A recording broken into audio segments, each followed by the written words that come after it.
Good morning everyone, welcome back to our YouTube channel Saraswat education. तो आज हम नया चैप्टर स्टार्ट करने जा रहे हैं। जैसे कि इसके पहले हमने सेल कंप्लीट कर लिया है।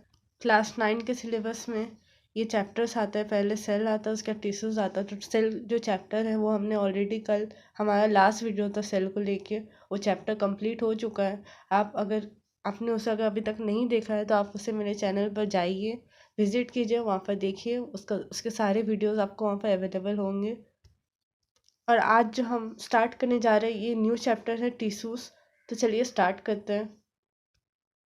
मैं जब सेल चैप्टर पढ़ा रही थी तो मैंने आपको एक चीज़ बताया था कि सेल से मिलके टिश्यूज बने हुए होते हैं, और टिश्यूज से मिलके ऑर्गन्स बने हुए थे, और ऑर्गन्स से मिल करके हमारा बॉडी बना हुआ होता है। बस यही चीज़ यहाँ भी लिखा हुआ है। देखिए टिश्यूज का definition. Tissues is a group of similar cells performing a specific functions. There are two types of tissues. देखिए इसमें टिश्यू, इसमें क्या बोला गया है, टिश्यूज जो है वो ग्रुप ऑफ सिमिलर सेल्स है, यानी कि टिश्यूज जो है वो सेम टाइप के सेल से मिलके एक ग्रुप बना हुआ है, उसे टिश्यूज कहते हैं, जो कि एक स्पेसिफिक फंक्शन को परफॉर्म करते हैं। अब ये टिश्यूज कितने टाइप के होते हैं, एक तो होता है प्लांट टिश्यू और दूसरा होता है एनिमल टिश्यू। तो यहाँ पर पहले हम प्लांट टिश्यू को डिस्कस करेंगे, उसके बाद हम एनिमल टिश्यू को डिस्कस करेंगे। तो चलिए देखते हैं प्लांट टिश्यूज क्या होते हैं, प्लांट टिश्यूज कितने टाइप के होते हैं। प्लांट टिश्यूज दो टाइप के होते हैं। There are two types of plant tissues. Plant tissues यानी कि वो टिश्यूज जिनसे मिलके प्लांट का स्ट्रक्चर बना हुआ है। अब वो टिश्यूज कितने टाइप के होते हैं, दो टाइप के होते हैं। एक तो होता है मेरिस्टेमेटिक टिश्यू और दूसरा होता है परमानेंट टिश्यू। तो पहले देखते हैं मेरिस्टेमेटिक टिश्यू क्या होता है। द मेरिस्टेम और meristematic tissue is a type of tissue found in plants, यानी कि ऐसे टाइप के टिश्यू जो प्लांट्स में पाए जाते हैं। It is a group of young or living cells that can divide or grow, giving rise to a new plant structure and its different parts। यहाँ पर क्या बोला गया है कि प्लांट के स्ट्रक्चर में मेनली दो टाइप के टिश्यूज पाए जाते हैं। एक होता है मेरिस्टेमेटिक टिश्यू, दूसरा होता है परमानेंट टिश्यू। तो मेरिस्टेमेटिक टिश्यू हम उन टिश्यू को कहते हैं जो कि जिनमें जो सेल पाए जाते हैं ना, वो सेल डिवीजन की कैपेबिलिटी उसमें प्रेजेंट होती है, यानी कि वो डिवाइड होकर न्यू सेल को फॉर्म कर सकते हैं, और ऐसे कर करके वो टिश्यूज बना सकते हैं, प्लांट स्ट्रक्चर फॉर्म कर सकते हैं। और प्लांट के जो डिफरेंट पार्ट्स है उससे भी वो फॉर्म कर सकते हैं। जैसे कि एक सेल से दो सेल, सेल डिवीजन मतलब क्या हुआ, एक सेल से दो सेल, दो से चार, चार से छः, इस या फिर आठ। तो इस तरह के जो सेल इंक्रीज हो रहे हैं ना, एक में से डिवाइड होकर दो सेल बन जा रहे हैं, इसे हम लोग सेल डिवीजन कहते हैं। देखिए इस चैप्टर को देखने से पहले मैं आपको जरूर से एक सजेशन दूंगी कि मैं आप इसके पहले वाले चैप्टर को जरूर से जाके देखिए, क्योंकि जब तक आप उस चैप्टर को नहीं देखेंगे ना, आपको ये चैप्टर समझ में नहीं आएगा उतने अच्छे से। क्योंकि उसमें मैंने सेल के बारे में हर एक चीज़ अच्छे से एक्सप्लेन किया है। सेल क्या होता है, सेल डिवीज़न क्या होता है। तो प्लीज़ आपसे एक रिक्वेस्ट है, आप इस चैप्टर को देखने से पहले सेल वाला चैप्टर ज़रूर से देख ले पूरा। तो हमने देखा कि मेरिस्टेमेटिक टिश्यू इस टाइप के टिश्यूज होते हैं जिनमें जो सेल प्रेजेंट होता है उन वो सेल डिवीज़न कर सकते हैं। ठीक है। अब इसके कैरेक्टरिस्टिक क्या होता है देखिए यहाँ पर। मेरिस्टेमेटिक टिश्यू जो होता है, अच्छा पहले इसके कैरेक्टरिस्टिक देखते हैं। कैरेक्टरिस्टिक जो होता है, इसमें जो सेल प्रेजेंट होते हैं वो छोटे होते हैं साइज में, वो क्यूबिकल होते हैं शेप में, उनमें लार्ज न्यूक्लियस प्रेजेंट रहता है, और वैक्यूल्स जो है इनमें एब्सेंट होता है। ये सब इसके कैरेक्टरिस्टिक्स हैं। ठीक है। ये साइज में छोटे होते हैं, क्यूबिकल होता है शेप में, न्यूक्ली जो है वो लार्ज होता है, वैक्यूल्स जो है वो ऑलमोस्ट एब्सेंट होता है। अब मेरिस्टेमेटिक टिश्यू हम आगे जाके पढ़ेंगे। मेरिस्टेमेटिक टिश्यू जो होता है ना, उनमें भी तीन टाइप होता है। एक होता है एपिकल मेरिस्टेमेटिक टिश्यू, एक होता है इंटरकार्लेरी मेरिस्टेमेटिक टिश्यू, एक होता है लैटरल मेरिस्टेमेटिक टिश्यू।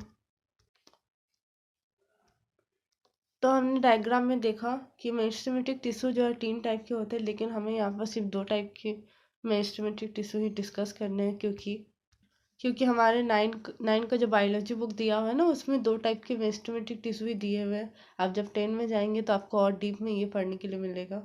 तो यहाँ पर कौन कौन सा दिया हुआ है, एपिकल मेरिस्टेमेटिक टिश्यू दिया हुआ सिलेबस में, और दूसरा दिया हुआ लैटरल मेरिस्टेमेटिक टिश्यू। तो चलिए आइए देखते हैं एपिकल मेरिस्टेमेटिक टिश्यू क्या होता है। इसे हम लोग टर्मिनल मेरिस्टेमेटिक टिश्यू भी कहते हैं। This is located near the tips of roots and stems.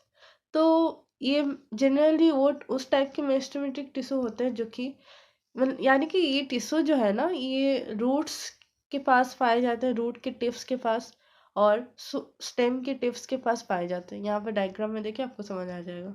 देखिए, ये है एपिकल मेरिस्टेमेटिक टिश्यू। ये ऊपर में आपको दिख रहा होगा, ये वाला पार्ट, ये सूट है, ठीक है। तो इस ये जो सूट है ना, इसके टिप पर जो टिश्यू पाया जाता है, इसे हम लोग कहते हैं मैं एपिकल मेरिस्टेमेटिक टिश्यू। और दूसरा और कहाँ पाया जाता है, ये रूट दिख रहा है आपको, तो रूट के पास जो टिश्यूज पाए जाते हैं उसे हम लोग कहते हैं एपिकल मेरिस्टेमेटिक टिश्यू। तो इस तरह से अगर हम लोग देखें तो एपिकल मेरिस्टेमेटिक टिश्यू जो है वो रूट के पास और सूट के पास जो टिश्यूज प्रेजेंट होते हैं उसे हम लोग एपिकल मेरिस्टेमेटिक टिश्यू कहते हैं। Second one is lateral meristematic tissue और cambium. This is located below the bark. ये देखें, ये बार्क दिख रहा है आपको, ये इस बार्क के नीचे इस टाइप का टिश्यूज पाया जाता है जिसे हम लोग लैटरल मेरिस्टेमेटिक टिश्यू कहते हैं।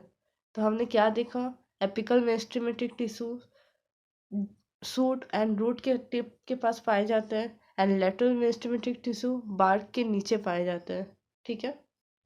इसके साथ ये भी देख लीजिए, इंटर कैलरी मेरिस्टेमेटिक टिश्यू कहाँ पाए जाते हैं, ये नोट के पास पाए जाते हैं। हालांकि ये आपके सिलेबस में नहीं है, फिर भी यहाँ पर डायग्राम में दिया हुआ है, इसलिए मैं आपको बता दे रही हूँ। ये दिख रहा है आपको नोड, इसे नोड कहते हैं लीफ के पास, जहाँ से नोड, जहाँ से लीफ निकलता है उसे हम उस पार्ट को हम लोग नोड कहते हैं। ये देखिए, इस टाइप का नोड होता है। नोड मतलब वहाँ से अलग अलग ब्रांचेस निकल रहे, लीव्स निकल रहे, उसे हम लोग नोड कहते हैं। तो नोड के पास जो टिश्यू पाया जाता है ना, वो इंटर कैलरी मेरिस्टेमेटिक टिश्यू होता है। तो ये तो हमने देख लिया कि मेरिस्टेमेटिक टिश्यू क्या होते हैं और वो कितने टाइप के होते हैं। अब चलिए आइए देखते हैं परमानेंट टिश्यू क्या होता है, क्योंकि हमने देखा था प्लांट टिश्यू में दो टाइप के टिश्यू पाए जाते हैं, एक होता है मेरिस्टेमेटिक टिश्यू, दूसरा होता है परमानेंट टिश्यू। अब नेक्स्ट है हम लोग का permanent tissue. It is made up of cells which have lost their ability to divide. यानी कि मेरिस्टेमेटिक टिश्यू में हमने क्या देखा कि इस टाइप के सेल्स होते हैं उसमें प्रेजेंट, जो कि सेल डिवीजन करने में कैपेबल होते हैं। लेकिन परमानेंट टिश्यू में उस टाइप के सेल पाए जाते हैं जिनमें सेल डिवीजन का जो कैपेबिलिटी है वो नहीं होता, यानी कि उन्होंने अपना सेल डिवीजन का जो एबिलिटी है ना उसे खो दिया है। तो इनमें जनरली तीन टाइप के परमानेंट टिश्यूज होता है, protective, supporting and conducting permanent tissue. अब इसे हम अपने नेक्स्ट वीडियो में डिस्कस करेंगे ब्रीफ में। आप हाल आप अगर चाहे तो ये स्ट्रक्चर इस डायग्राम में देख सकते हैं। आगे जाके हम डिस्कस करेंगे कि परमानेंट टिश्यूज कितने टाइप के होते हैं। देखिए, एक होता है पेरेंट काइमा, दूसरा होता है कॉलिंग काइमा, तीसरा होता है स्क्लेरन काइमा। ये आगे जाके अपने वीडियो में डिस्कस करेंगे डीप में, ठीक है। तो आज के लिए इतना ही फ्रेंड्स, थैंक यू। आप में से अगर किसी को भी मुझसे ऑफलाइन या ऑनलाइन क्लासेस चाहिए तो आप मुझे मेरे टेलीग्राम अकाउंट पर मुझे टेक्स्ट कर सकते हैं, cute457, या फिर मेरे मेल पर मुझे मेल कर सकते हैं umasingnine@gmail.com पर, या फिर आप कमेंट सेक्शन में लिख सकते हैं। That's all.